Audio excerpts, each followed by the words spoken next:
Good morning, brothers and sisters. It is Monday, time for our Monday Marco Polo teaching interaction in Galatians. We do this as a ministry to focus our time together and to look at the cross together. And so I might start this week by asking this question: what is Christian freedom?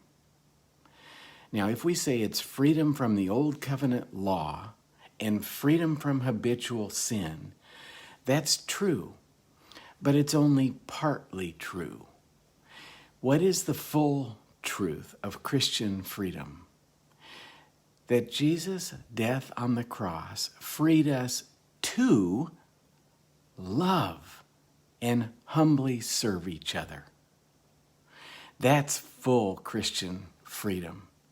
Let's read about it in Galatians 5:13-15. You, my brothers and sisters, were called to be free. But do not use your freedom to indulge the flesh.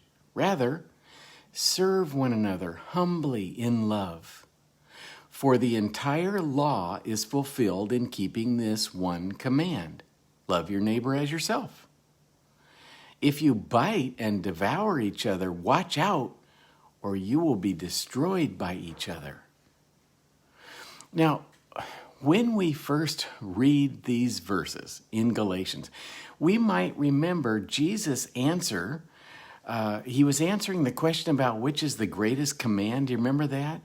And in Mark 12, he said, love the Lord your God with all your heart, with all your soul, with all your mind, with all your strength. And the second one is love your neighbor as yourself. So we might wonder something here, and that is, are we free from some of the old covenant? You know, the part about loving God, but still obligated to the part about loving our neighbor? Is that what Jesus did on the cross? Freed us from some of it? You know, he didn't mention the part about loving God. Paul didn't mention that part.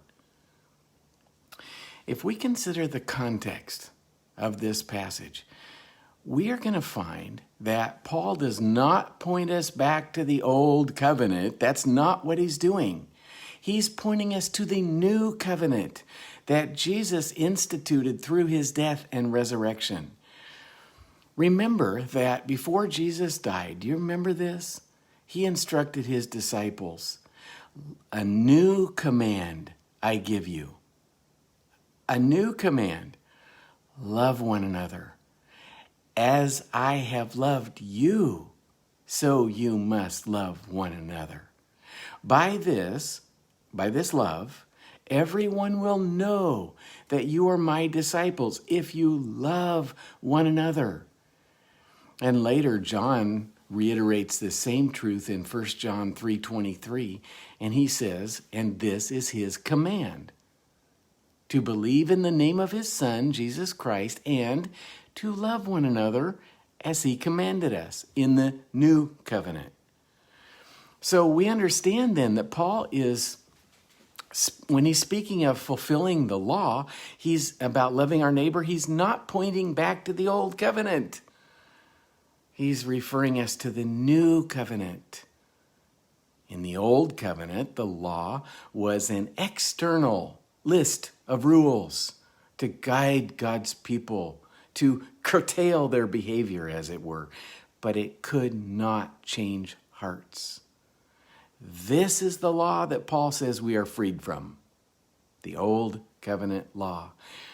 Jesus set us free from the law of sin and death, but we are not to use our freedom as a license to live selfishly, to live in the flesh.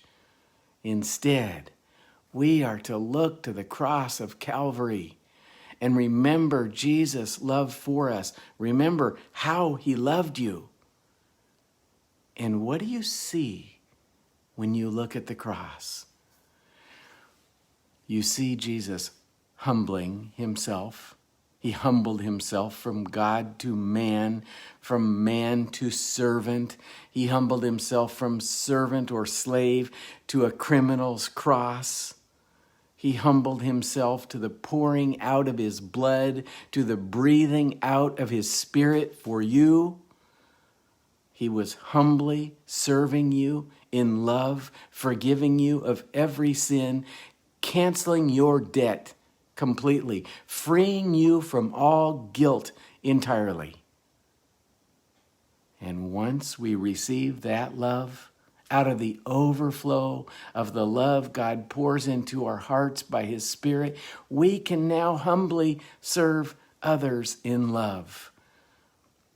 And Galatians 5:14 says that we fulfill the law of the new covenant when we serve others in love, when we love others.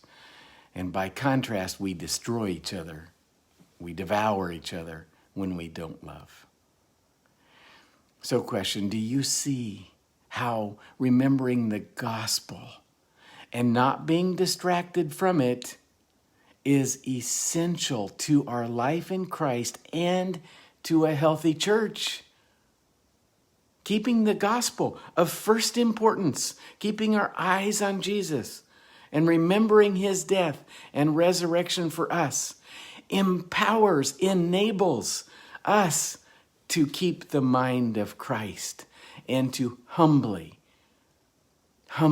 serve one another in love, just like Jesus humbled himself and served us unto death in love.